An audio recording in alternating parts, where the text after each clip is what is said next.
A continuación haré una síntesis de mi presentación, los indígenas michoacanos frente a la privatización de la propiedad comunal a través de la digitalización de la colección de los libros de Hijuelas. Como apuntó Terry Cook hace algunos años, la concepción tradicional del archivo fue cambiando hasta considerársele como un lugar donde la memoria social ha sido y es construida. Y añadiríamos reconstruida, toda vez que el documento contiene significados culturales y es una construcción mediatizada y cambiante. Los archivos son lugares de la memoria donde encontramos percepciones, vivencias y recuerdos de diverso tipo. A pesar de que la colección que nos ocupa forma parte de un archivo oficial y de que como tal muestra las tramas burocráticas del Estado organizadas para dar cauce a una política y a una legislación que, en este caso, buscó implementar una reforma en la propiedad de la tierra, encontramos las voces de las comunidades indígenas en una activa y variada participación frente a este cambio impulsado por el Estado. En ese sentido, se puede reconocer en la colección no solo la parte administrativa e institucional, sino la representación de los diversos pueblos indígenas michoacanos, que podría ser una de las vías para el reconocimiento y enriquecimiento de sus memorias e identidades, y de ahí su importancia. ¿Qué experiencias se documentan en el archivo de Hijuelas? La hijuela es un concepto con distintas acepciones, pero en el caso jurídico se conoce como hijuelas aquellos documentos donde se reseñan los bienes que en una división tocan a cada una de las personas que participan en ella. La hijuela es la forma como se materializa legalmente la herencia de una persona sobre los bienes que estén en reparto. Los libros de hijuelas se custodian físicamente en el Archivo General e Histórico del Poder Ejecutivo de Michoacán, en la ciudad de Morelia, en México, pero no solo están compuestos por escrituras de propiedad, sino por una variedad más amplia de documentos. Los libros se podrían caracterizar entonces como expedientes integrados por una diversidad de textos generados a partir de la política impulsada por el Estado para privatizar la propiedad de las comunidades indígenas michoacanas, particularmente en el siglo XIX, a partir de las leyes de desamortización de bienes en el estado de Michoacán, por lo menos desde la ley del 18 de enero de 1827 y de manera más enfática en la legislación propia de la reforma liberal y los años posteriores hasta las primeras 2 décadas del siglo XX. En ese sentido, los libros se componen de manuscritos mecanográficos que evidencian y dan cuenta de los procesos que generó el reparto de tierras, como el nombramiento de comisiones repartidoras, la formación de padrones, el reconocimiento físico de las tierras repartibles con sus límites y clasificación, las actas de reuniones de vecinos, peticiones, quejas, leyes, acuerdos entre comunidades y con autoridades, denuncias, informes, mapas y croquis, entre otros. Todos ellos generados tanto por la autoridad gubernamental como por los integrantes de las comunidades indígenas de herencia purépecha, náhua, mazahua, matlatzinca u otomí. La colección está organizada por pueblo y por distrito, tal y como en ese momento se organizaba administrativamente el Estado michoacano.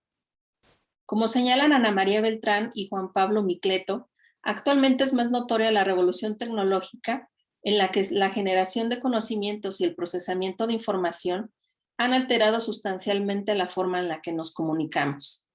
Las humanidades han sido particularmente impactadas por las metodologías digitales que han permitido procesar sus fuentes para ser difundidas a través de la web. Dada la importancia de la documentación de hijuelas y a partir del avance de las humanidades digitales, un grupo de investigadores bajo la dirección del doctor Matthew Butler propuso la digitalización de los libros a través del proyecto Conservando las Memorias Indígenas de la Privatización de las Tierras en México, los libros de hijuelas de Michoacán, 1719-1929,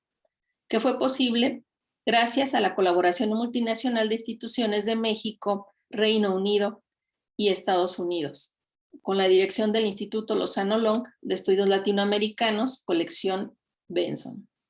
de la Universidad de Texas, y la colaboración del Centro de Investigaciones y Estudios Superiores en Antropología Social en la Ciudad de México, la Universidad Michoacana de San Nicolás de Hidalgo y la Secretaría de Gobierno de Michoacán, que custodia el archivo mencionado. El proyecto fue financiado por la Biblioteca Británica y Arcadia a través del programa de archivos en peligro. El proyecto de Hijuelas digitalizó y catalogó los documentos de tierras recopilados en 214 libros de paginación variada, que suman alrededor de 90,000 páginas, lo que significó la digitalización aproximadamente de más de 92,000 imágenes que lograron, como señala el doctor Butler, un sustituto digital fiel de los libros físicos de Hijuelas, recreando completamente la estructura y el orden de cada libro, lo que permite que desde 2020 ya se pueda consultar la fuente en línea y con acceso abierto a todo público. ¿Cuál es la función de los documentos en la formación de la memoria colectiva y cómo puede influir en la digitalización en ello? La digitalización se efectuó conforme a los requerimientos de la Biblioteca Británica y el Instituto Lilas Benson, que definieron la elaboración de los metadatos de cada documento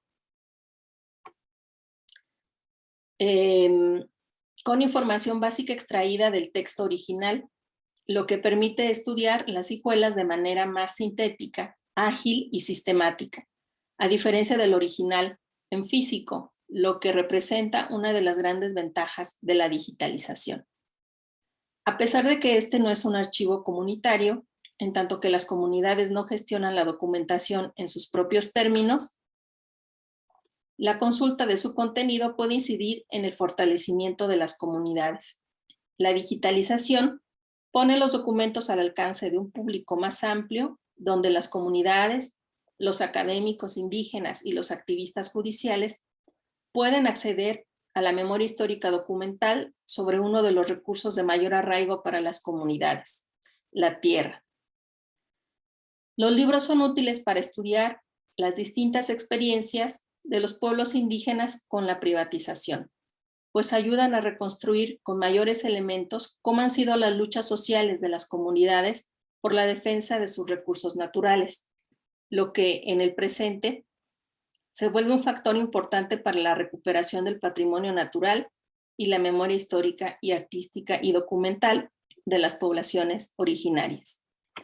Esto nos lleva a ver a los archivos no solo como una fuente de información, sino de inspiración o estrategia, para contribuir a la consolidación de las identidades y la generación de políticas comunitarias de los grupos que han sido históricamente excluidos. Desde hace varios años, Michoacán enfrenta un escenario complejo, no solo por la situación de violencia e inseguridad, sino por las crisis políticas y de corrupción que han motivado distintas respuestas por parte de la sociedad civil. En ese contexto, el 2 de noviembre de 2011, tras un largo litigio judicial, el Tribunal Electoral del Poder Judicial de la Federación reconoció al pueblo indígena de Cherán el derecho a elegir sus autoridades por medio de usos y costumbres. Posteriormente, el gobierno de Michoacán reconoció la personalidad jurídica de las comunidades indígenas para ejercer derechos y contraer obligaciones, así como el derecho de ejercer la libre determinación en el ámbito comunitario. A partir de ello, se iniciaron una serie de procesos de autonomía y autodeterminación por parte de las comunidades indígenas michoacanas, siendo actualmente 17 las que han promovido su autogobierno, algunas de las cuales no han logrado sus objetivos. Diversos estudios han mostrado que la acción comunitaria de los pueblos indígenas no es una novedad, pues desde el periodo novohispano desarrollaron una amplia cultura jurídica que los llevó a acudir a los tribunales para resolver sus conflictos. Sin embargo, esta acción comunitaria no ha sido la misma a lo largo de estos siglos y ha tenido distintos momentos. Conviene precisar que la iniciativa de la población de Cherán estuvo fuertemente motivada por la protección de sus bosques que enfrentaban la invasión y la tala clandestina. Sin embargo, como muestra la colección de hijuelas, la relación entre las comunidades y la tierra es histórica. Una manera de incentivar la apropiación social de los archivos es precisamente situarlos en un marco social concreto para que cobren sentido y permitan su estudio como huellas del pasado, susceptibles de ser contrastadas, interpretadas y puestas al servicio de la comprensión que necesitamos en el presente. Hasta ahora, el proceso histórico de privatización de tierras en el siglo XIX ha sido revisado por la historiografía desde propuestas un tanto polarizadas y desde perspectivas hasta cierto punto generalizadoras y con estudios de caso muy puntuales. De ese análisis ha estado prácticamente ausente la experiencia del reparto desde la perspectiva de las comunidades que considere, por ejemplo, la organización comunal de los recursos naturales previa a la privatización, la gestión de la propiedad comunal, las prácticas familiares en torno a la propiedad, la herencia de la tierra, por ejemplo, el papel de las mujeres y las diferencias de género en la privatización de las tierras, así como los cambios territoriales y las pugnas internas que se pudieron generar en el proceso de extinción de la propiedad comunal. Preguntas como cuáles fueron las estrategias de los indígenas en la privatización, cómo explicar la participación de las mujeres, cuáles fueron las características de la defensa legal de las comunidades, cómo se modificaron las nociones de adscripción a la comunidad indígena, qué grupos se beneficiaron del reparto y cómo lo hicieron. Hubo una reconfiguración social interna en las comunidades, existió un espacio para la negociación extralegal con el gobierno estatal y federal, de qué manera cambió el territorio de las comunidades, cómo se pueden establecer los límites territoriales del proceso de privatización y hasta qué punto fue exitosa la descomunalización de la propiedad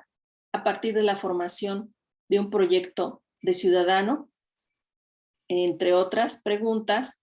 Sin duda, pues para dar respuesta a estas y otras interrogantes, se requiere la aplicación de metodologías interdisciplinarias y perspectivas comparativas en diferentes escalas, que permitan un análisis en distintas dimensiones.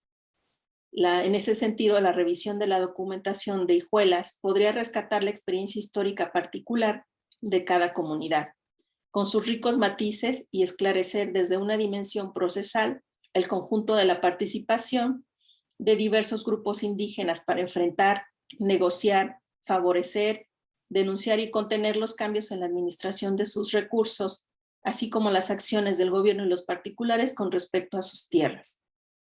Lo que indudablemente posiciona a esta colección como una fuente privilegiada para la reconstrucción de la memoria comunal vinculada a la tierra. En el contexto actual, la difusión de este acervo en la web podrá incentivar el redescubrimiento de estas voces y la experiencia del pasado, fortaleciendo la generación de políticas comunitarias en la actualidad. Gracias.